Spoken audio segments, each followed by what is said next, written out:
नमस्कार, खबरां दे इस बुलेटिन च तुहाडा स्वागत। मैं रजनी। पहला पेश ने 24 खबरां। प्रधानमंत्री नरेंद्र मोदी वालों देश के आर्थिक जोनां दे आपसी संपर्क दे लई मल्टी मॉडल योजना दीआं तैयारियां दा जायजा। प्रधानमंत्री ने कहा कि इस योजना के लागू होने दे नाल उत्पादकता, आर्थिक विकास अते नौजवानों दे लई रोजगार के मौके वधणगे। उपराष्ट्रपति एम वेंकैया नायडू ने उच्च सिक्ख्या संस्थानां वालों समाजिक सरोकारां दे नाल संबंधित खोज आधारित सिक्ख्या ते जोर दिता। भारत नाल महीनिਆਂ ਦੇ सरहदी तनाव तो बाद चीन ने आपसी वखरेवें दूर करने की इच्छा जताई। कोरोना महामारी के वाधे फैलाव के मद्देनज़र जलंधर, लुधियाना ते पटियाला दे विच अज तो वाधू पाबंदियां लागू। हुक्मां मुताबिक दुकानां ते शॉपिंग मॉल रात 8 बजे तक खुले रहेंगे। 1984 बैच के IPS अधिकारी राकेश अस्ताना BSF के डायरैक्टर जनरल नियुक्त। ते हुण खबरां विस्तार नाल।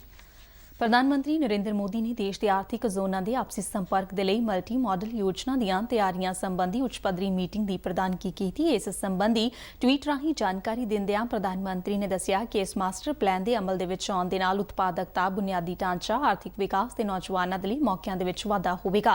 उन्होंने दस्सिया कि मीटिंग दौरान कौमी मास्टर प्लान के मल्टी मॉडल के वक्-वक् पहलुआं ते चर्चा की गई और योजना दीआं तैयारियां दा जायजा लिया गया। इस उच्च पद्धरी मीटिंग दे विच केंद्रीय खजाना मंत्री निर्मला सीतारमण, रेलवे वनज ते मंत्री पीयूष गोयल अते शहरी हवाबाजी मंत्री हरदीप सिंह पुरी भी शामिल हुए। उपराष्ट्रपति एम वेंकैया नायडू ने उच्च सिक्ख्या संस्थानां वालों समाजिक सरोकारां दे नाल संबंधित खोज आधारित सिक्ख्या ते जोर दिता है। IIT दिल्ली दे डायमंड जुबली समागमां दा वीडियो कॉन्फ्रेंसिंग राही उद्घाटन करदिआं उपराष्ट्रपति ने कहा कि उच्च सिक्ख्या संस्थानां दी पढ़ाई दा केंद्र समाजिक विषयां दे नाल संबंधित होना चाहिदा है, जिस विच सेहत संबंधी मुद्दिआं तो लैके जलवायु तब्दीली आदि भी शामिल होने चाहिए ने। उन्होंने कहा कि अजिही सिक्ख्या दे नाल देश नूं दरपेश मुश्किलां दे चिरस्थाई हल मिल सकणगे। उपराष्ट्रपति ने IIT दे विद्यार्थियों नूं देश के पेंडू खेतर अते किसानां दीआं समस्यावां वल ध्यान देण दी अपील की। उन्होंने कहा कि न सिर्फ खेतीबाड़ी उत्पादकता नूं वधाया जावे बल्कि देश दे विच पौष्टिक अते प्रोटीन भरपूर भोजन की उपलब्धता ते भी ध्यान केंद्रित किया जाना चाहिए है। नवीं सिक्ख्या नीति ते गल करदिआं नायडू ने कहा कि इस दे लागू होण दे नाल भारत आलमी पद्धर ते सिक्ख्या दे धुरे वजों विकसित होवेगा। उन्होंने कहा कि मौजूदा समय विश्व के 500 चोटी दे सिक्ख्या संस्थानां दे विच भारत दे केवल 8 संस्थान ही शामिल ने, जिन्हां दी गिनती नूं भविख दे विच कौमांतरी मापदंडां दे नाल मेल दे आधार ते वधाया जावेगा।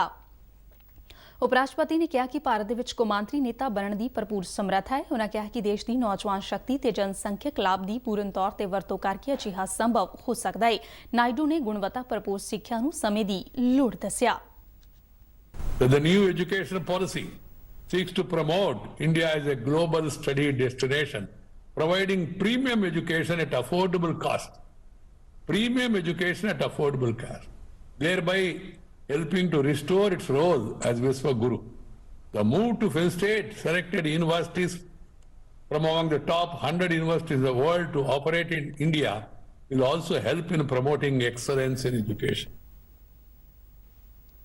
इस मौके उपराष्ट्रपति वेंकैया नायडू ने IIT दे डायमंड जुबली लोगो अते संस्थान दे नीतिगत दस्तावेज नूं रिलीज़ कीता।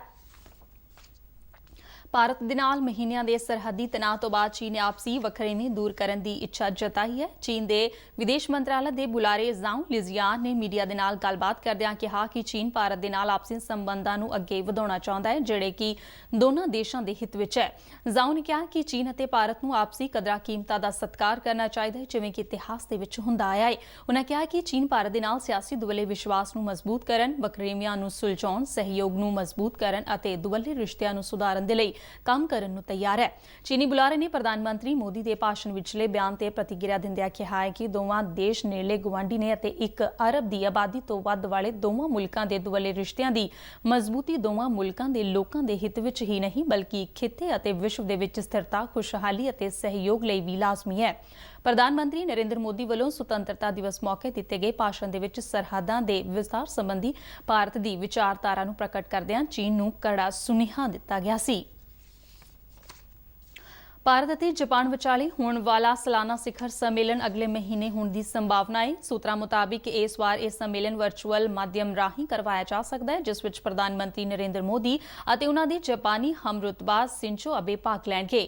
ਭਾਰਤ ਅਤੇ ਜਾਪਾਨ ਵਿਚਾਲੇ ਇਸ ਸਾਲਾਨਾ ਸਮਾਗਮ ਦੌਰਾਨ ਸੁਰੱਖਿਆ ਸਮੇਤ ਹੋਰ ਕਈ ਦੁਵੱਲੇ ਸਮਝੌਤੇ ਕਲਮਬੱਧ ਕੀਤੇ ਜਾਣ ਦੀ ਸੰਭਾਵਨਾ ਹੈ। ਇਸ ਤੋਂ ਇਲਾਵਾ ਦੋਵਾਂ ਦੇਸ਼ਾਂ ਵੱਲੋਂ ਦੁਵੱਲੇ ਸੁਰੱਖਿਆ ਸੰਬੰਧਾਂ ਨੂੰ ਮਜ਼ਬੂਤ ਕੀਤੇ ਜਾਣ ਦੇ ਵੱਖ-ਵੱਖ ਪਹਿਲੂਆਂ ਤੇ ਵੀ ਚਰਚਾ ਕਰਨ ਦੀ ਸੰਭਾਵਨਾ ਹੈ।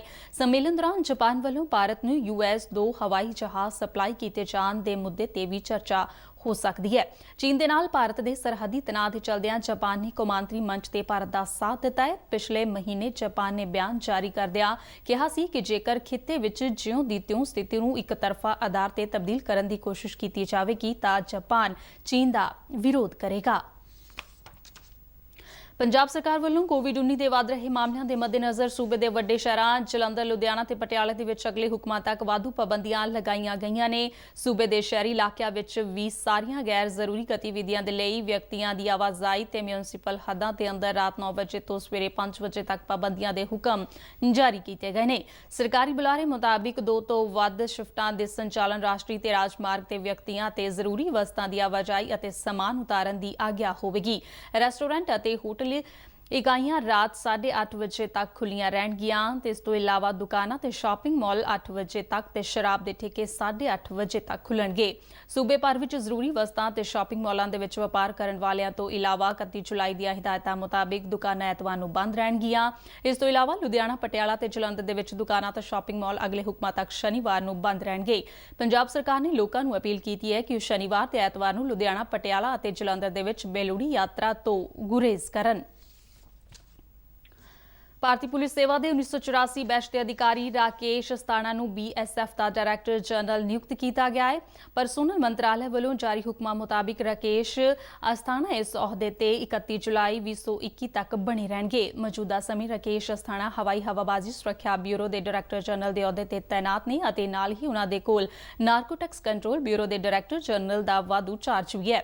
ਇਸ ਤੋਂ ਇਲਾਵਾ ਕੇਂਦਰ ਸਰਕਾਰ ਵੱਲੋਂ ਜਾਰੀ ਹੁਕਮਾਂ ਅਨੁਸਾਰ 1986 ਬੈਚ ਦੇ IPS ਅਧਿਕਾਰੀ ਵੀ SK ਕਿਊਮੁਦੀ ਨੂੰ ਗ੍ਰਹਿ ਮੰਤਰਾਲੇ ਵਿੱਚ ਅੰਦਰੂਨੀ ਸੁਰੱਖਿਆ ਦਾ ਵਿਸ਼ੇਸ਼ ਸਕੱਤਰ ਨਿਯੁਕਤ ਕੀਤਾ ਗਿਆ ਹੈ। ਕਿਊਮੁਦੀ ਮੌਜੂਦਾ ਸਮੇਂ ਪੁਲਿਸ ਖੋਜ ਤੇ ਵਿਕਾਸ ਬਿਊਰੋ ਦੇ ਡਾਇਰੈਕਟਰ ਜਨਰਲ ਵਜੋਂ ਸੇਵਾਵਾਂ ਨਿਭਾ ਰਹੇ ਨੇ। ਉੱਤਰ ਪ੍ਰਦੇਸ਼ ਕਾਡਰ ਦੇ IPS ਅਧਿਕਾਰੀ ਮੁਹੰਮਦ ਜਾਵੇਦ ਅਖਤਰ ਨੂੰ ਅੱਗ ਬੁਝਾਊ ਸੇਵਾਵਾਂ, ਸਿਵਲ ਸੁਰੱਖਿਆ ਤੇ ਹੋਮਗਾਰਡ ਦਾ ਡਾਇਰੈਕਟਰ ਜਨਰਲ ਲਾਇਆ ਗਿਆ ਹੈ। ਉੱਘੇ ਭਾਰਤੀ ਸ਼ਾਸਤਰੀ ਗਾਇਕ ਪੰਡਿਤ ਜਸਰਾਜ ਦਾ ਬੀਤੇ ਦਿਨ ਅਮਰੀਕਾ ਦੇ ਨਿਊ ਜਰਸੀ ਦੇ ਵਿੱਚ ਦੇਹਾਂਤ ਹੋ ਗਿਆ। ਉਹ 90 ਵਰ੍ਹਿਆਂ ਦੇ ਸਨ। ਉਹਨਾਂ ਦੇ ਪਰਿਵਾਰ ਵੱਲੋਂ ਜਾਰੀ ਬਿਆਨ ਮੁਤਾਬਿਕ ਬੀਤੇ ਦਿਨ ਸਵੇਰ ਵੇਲੇ ਦਿਲ ਦਾ ਦੌਰਾ ਪੈਣ ਕਾਰਨ ਉਹਨਾਂ ਦਾ ਦੇਹਾਂਤ ਹੋਇਆ।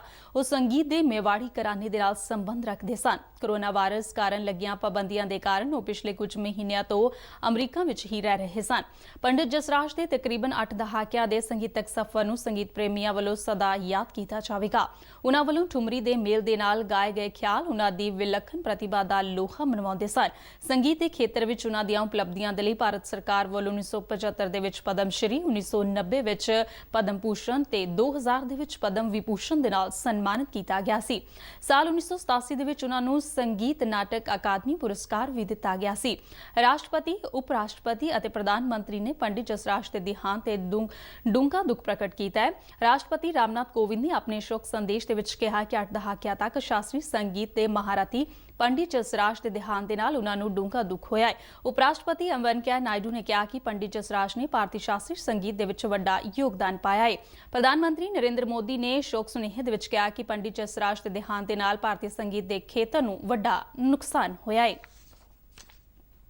ਇਨਫੋਰਸਮੈਂਟ ਡਾਇਰੈਕਟੋਰੇਟ ਨੇ 1000 ਕਰੋੜ ਰੁਪਏ ਦੇ ਹਵਾਲਾ ਮਾਮਲੇ ਦੇ ਵਿੱਚ ਇੱਕ ਚੀਨੀ ਨਾਗਰਿਕ ਖਿਲਾਫ ਮਨੀ ਲਾਂਡਰਿੰਗ ਦਾ ਕੇਸ ਦਰਜ ਕੀਤਾ ਹੈ। ਈਡੀ ਵੱਲੋਂ ਦਿੱਤੀ ਗਈ ਜਾਣਕਾਰੀ ਮੁਤਾਬਿਕ ਚਾਰਲੀ ਪੈਂਗ ਉਰਫ ਲੂ ਸਾਂਗ ਵੱਲੋਂ ਜਾਲੀ ਕੰਪਨੀਆਂ ਦੇ ਆਧਾਰ ਤੇ ਹਵਾਲਾ ਦਾ ਕਾਰੋਬਾਰ ਕੀਤਾ ਜਾ ਰਿਹਾ ਸੀ। ਉਹਨਾਂ ਦੱਸਿਆ ਕਿ ਇਸ ਕਾਰੋਬਾਰ ਦੇ ਵਿੱਚ ਪੈਂਗ ਦੇ ਹੋਰਨਾਂ ਸਾਥੀਆਂ ਤੇ ਬੈਂਕਾਂ ਦੇ ਟਿਕਾਣਿਆਂ ਤੇ ਇਨਕਮ ਟੈਕਸ ਵੱਲੋਂ ਪਿਛਲੇ ਹਫ਼ਤੇ ਛਾਪੇਮਾਰੀ ਕੀਤੀ ਗਈ ਸੀ। ਈਡੀ ਨੇ ਦੱਸਿਆ ਕਿ ਗੁੜਗਾਉਂ ਵਿਚਲੇ ਟਿਕਾਣਿਆਂ ਸਮੇਤ ਕੋਈ 2 ਦਰਜਨ ਦੇ ਕਰੀਬ ਸਥਾਨਾਂ ਤੇ ਏਜੰਸੀ ਵੱਲੋਂ ਇੱਕੋ ਸਮੇਂ ਛਾਪੇਮਾਰੀ ਕੀਤੀ ਗਈ ਅਤੇ ਕਈ ਸ਼ੱਕੀ ਦਸਤਾਵੇਜ਼ ਬਰਾਮਦ ਕੀਤੇ। ਈਡੀ ਮੁਤਾਬਿਕ ਇਸ ਚੀਨੀ ਨਾਗਰਿਕ ਵੱਲੋਂ ਜਾਲੀ ਤੌਰ ਤੇ ਇੱਕ ਭਾਰਤੀ ਪਾਸਪੋਰਟ ਵੀ ਬਣਾਇਆ ਗਿਆ ਸੀ। ਇਸ ਤੋਂ ਇਲਾਵਾ ਇਹ ਵਿਅਕਤੀ ਇੰਟਰਨੈਟ ਦੇ ਰਾਹੀਂ ਹਵਾਲਾ ਫੰਡਾਂ ਦਾ ਲੈਣ ਦੇਣ ਕਰਦਾ ਸੀ। ਏਜੰਸੀ ਮੁਤਾਬਿਕ ਬੈਂਕ ਪਿਛਲੇ 2-3 ਸਾਲਾਂ ਤੋਂ ਇੱਕ ਕਾਰੋਬਾਰ ਕਰ ਰਿਹਾ ਸੀ, ਜਦਕਿ ਸੁਰੱਖਿਆ ਏਜੰਸੀਆਂ ਨੂੰ ਉਹਲੇ ਵਿੱਚ ਰੱਖਣ ਦੇ ਲਈ ਉਸ ਵੱਲੋਂ ਮੈਡੀਕਲ ਤੇ ਇਲੈਕਟ੍ਰੋਨਿਕ ਵਸਤਾਂ ਦੇ ਦਰਾਮਦ ਅਤੇ ਬਰਾਮਦ ਦਾ ਕਾਰੋਬਾਰ ਕੀਤਾ ਜਾਂਦਾ ਸੀ। ਇਸ ਤੋਂ ਪਹਿਲਾਂ 2018 ਦੇ ਵਿੱਚ ਦਿੱਲੀ ਪੁਲਿਸ ਦੇ ਵਿਸ਼ੇਸ਼ ਸੈੱਲ ਵੱਲੋਂ ਵੀ ਧੋਖਾਧੜੀ ਤੇ ਜਾਲਸਾਜ਼ੀ ਦੇ ਮਾਮਲੇ ਦੇ ਵਿੱਚ ਪੈਂਗ ਨੂੰ ਗ੍ਰਿਫਤਾਰ ਕੀਤਾ ਗਿਆ ਸੀ। ਇਸ ਦੇ ਨਾਲ ਹੀ ਖਬਰਾਂ ਦਾ ਇਹ ਬੁਲੇਟਿਨ ਖਤਮ ਹੁੰਦਾ ਹੈ। ਨਮਸਕਾਰ।